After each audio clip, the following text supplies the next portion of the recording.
Hello दोस्तों, नमस्कार।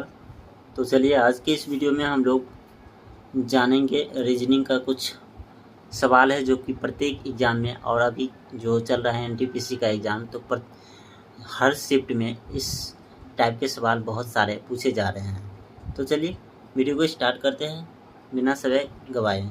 तो पहला सवाल जो है आपका, उस विकल्प का चयन करें जिसका चौथे शब्द से वही संबंध है जो पहले शब्द का दूसरे शब्द से है। तो देखिए यहाँ पर है उत्तराखंड का जो संबंध है मसूरी से है, और डैश यहाँ पर है, मतलब यहाँ पर क्या होगा जो शिलांग से है। तो शिलांग का संबंध किससे है? जो मसूरी का संबंध उत्तराखंड से है। ठीक है, कह रहा है कि उस विकल्प का चयन करें जिसका चौथे शब्द से वही संबंध है जो पहले शब्द का दूसरे शब्द से है। पहले शब्द का दूसरे शब्द से संबंध है, तो चौथे का तीसरे से क्या संबंध होगा? सिक्किम, शिलोंग में है क्या? शिलोंग एक शहर है और सिक्किम में नहीं है। अरुणाचल प्रदेश में भी नहीं है। और मेघालय, तो हाँ, मेघालय का एक शहर है शिलोंग, तो यही इसका सही आंसर हो जाएगा, मेघालय। यहाँ पर मेघालय का एक शहर है शिलोंग। ठीक है,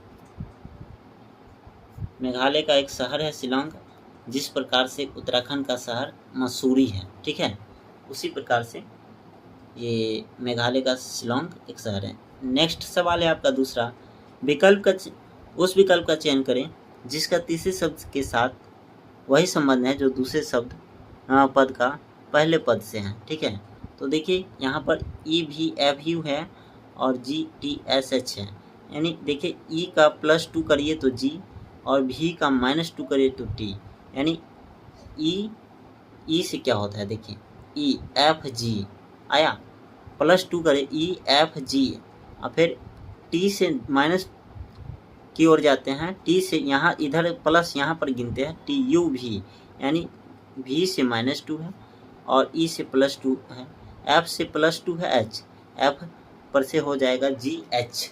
ठीक है, और एस यहाँ से प्लस कीजिए टी यू। ठीक है, उसी प्रकार से हो जाएगा यहाँ पे के +2 कीजिए तो के एल एम आया, तो एम यहाँ पर इसमें भी है, इसमें भी है और इसमें भी है, तो ये ऑप्शन कट गया। एन यहाँ पर पी, तो एन पी से -2 करते हैं तो एन आता है, तो एन भी तीनों में है। ठीक है, तीनों में है। फिर एल +2 करते हैं तो एल एम एन, एन यहाँ पर आ गया, तो यहाँ पर भी माइनस कट गया और यहाँ पर भी है। उसके बाद ओ, तो ओ को फिर -2 कीजिए तो एम हो जाएगा। यहाँ पर ये ऑप्शन सही हो जाएगा। ठीक है, यानी के +2 करते हैं तो के एल एम हो जाएगा। ठीक है, और यहाँ पर पी से -2 करते हैं तो एन होगा, फिर यहाँ पर एल +2 करते हैं तो एन होगा, एल एम एन, फिर ओ से +2 करते हैं -2 होगा यहाँ पर। ठीक है, तो एम हो जाएगा। ठीक है, तो यही इसका सही आंसर हो जाएगा, ऑप्शन सी। नेक्स्ट आगे बढ़ते हैं। आगे है मेरा तीसरा सवाल आपका। तो ये तीसरा सवाल है, और तीसरा सवाल का जो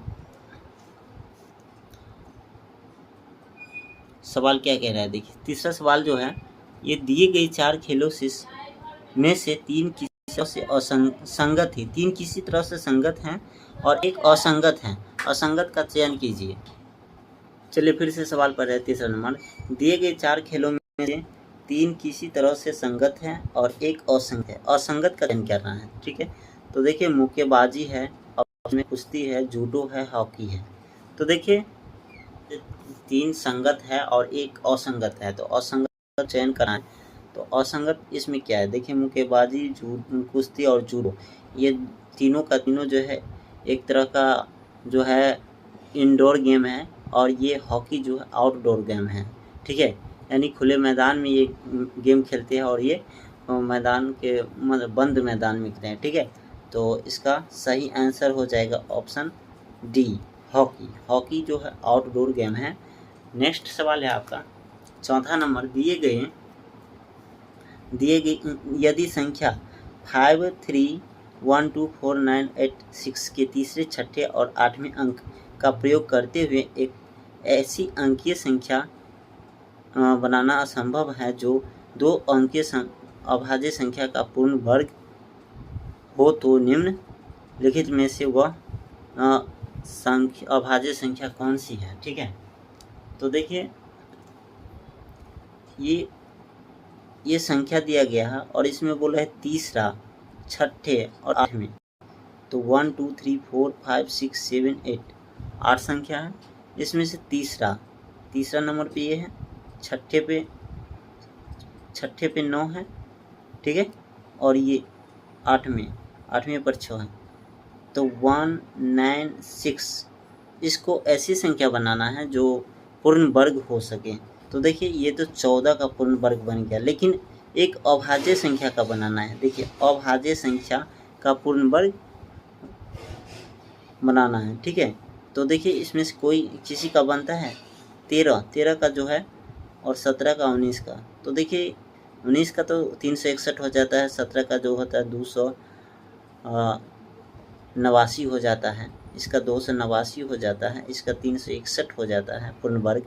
और है अभाज्य संख्या है, लेकिन 13 का 169 होता है, जो कि 169 इस तीनों संख्या से बन सकता है। तो हमने 1 पहले लिखेंगे, फिर 6 लिखेंगे, फिर 9, तो 169 इसका सही आंसर हो जाएगा 13।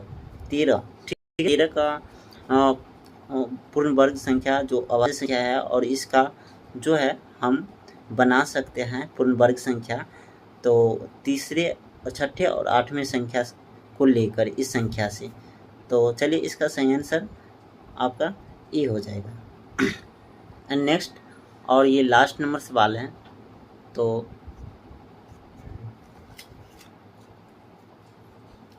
5वें नंबर सवाल है, उस विकल्प का चयन करें जिसमें 2 दी गई संख्याओं के बीच वही संबंध है जो दिए गए समूह की संख्याओं के बीच हैं।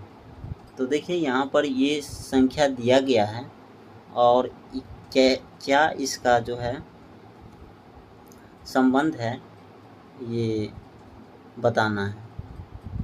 तो 15 और 104 और 11 है, क्या संबंध हो सकता है, जल्दी से देखिए। 15 सेकेंड का टाइम है, बताइए। उसी प्रकार से इसमें से कौन सा सही होगा। तो चलिए दोस्तों, टाइम समाप्त हो रहा है।